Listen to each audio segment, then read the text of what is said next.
परिषद ही दोन मुख्य कारणासाठी आम्ही या ठिकाणी आपल्याला सगळ्यांना बोलवलेलं आहे। त्याच्यामध्ये पहिलं कारण आहे की काल रात्री 19 तारखेला आमची घरफोडी पथक आणि त्यांचे अधिकारी ज्यावेळेस रात्र गस्तीवर होते त्यावेळेस आमचे पोलीस हवालदार प्रशांत गबणे जे आहेत त्यांना एक गोपनीय माहिती मिळाली की शुभम जंगेल नावाच्या आरोपीकडे वेपन आहे अशी माहिती मिळाल्यावरून आमच्या घरफोडी विरुद्ध पथकाचे API सुलपार आणि त्यांची टीम यांनी कळमना इथं राहणारा शुभम जंगेल याला ताब्यात घेतलं। त्याची चौकशी केली। चौकशी अंती असं निष्पन्न झालं की त्याच्याकडे काही दिवसापूर्वी वेपन होतं आणि ते वेपन त्याचा मित्र सागर चौधरी यांनी त्याला दिलं होतं। ज्यावेळेस त्याच्या घराची झडती घेण्यात आली तिथे जंगेलच्या त्यावेळेस तिथे 2 लाईव्ह राऊंड त्या ठिकाणी त्यांना प्राप्त झाले। तिथून मग आमची टीम पुढे सागर चौधरी याच्याकडे प्रोसीड झाली।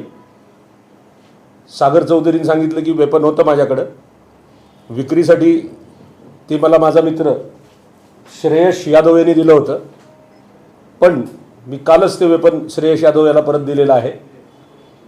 त्यावरून त्याच्याही घरची झडती घेऊन आमची टीम श्रेयश यादवकडे गेली। श्रेयश यादवने सांगितलं की आपण सांगितलेली बातमी खरी आहे। आफ्टर ड्यू इंट्रॉगेशन, म्हणजे असं सहजासहजी नाही, आफ्टर ड्यू इंट्रॉगेशन त्यांनी सांगितलं आणि मग त्यावरून त्यांनी सांगितलं की माझा मित्र जो आहे यश वंश सिन्हा याच्याकडे मी ठेवण्यासाठी दिलेलं आहे। वंश सिन्हाच्या घरी ही आमची ज्यावेळेस टीम गेली त्यावेळेस तिथे 2 गावठी पिस्टल आणि लाईव्ह 32 राऊंड असे त्या ठिकाणी सापडले।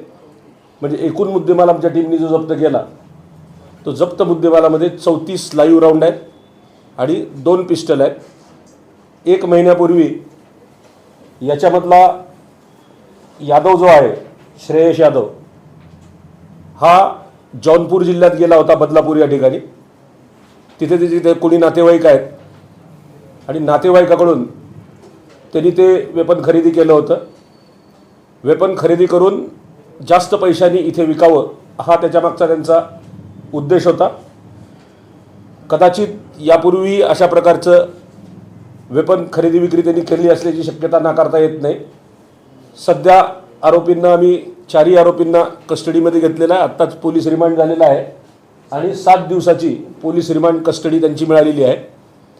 फर्दर इन्व्हेस्टिगेशनमध्ये बॅकवर्ड आणि फॉरवर्ड लिंक ते कोणाला देणार होते आणि बॅकवर्ड लिंकमध्ये कुठून प्रायमा फेसी आम्हाला समजलेलं आहे की UP मधून आलेला आहे, पण UP मधून नेमकं कुठून आणलेलं आहे, ती साखळी आहे का किंवा एखादा कारखान्यातून डायरेक्ट त्यांचा अप्रोच आहे का, हे सगळ्या बाबी ह्या पुढील तपासाचा भाग आहे।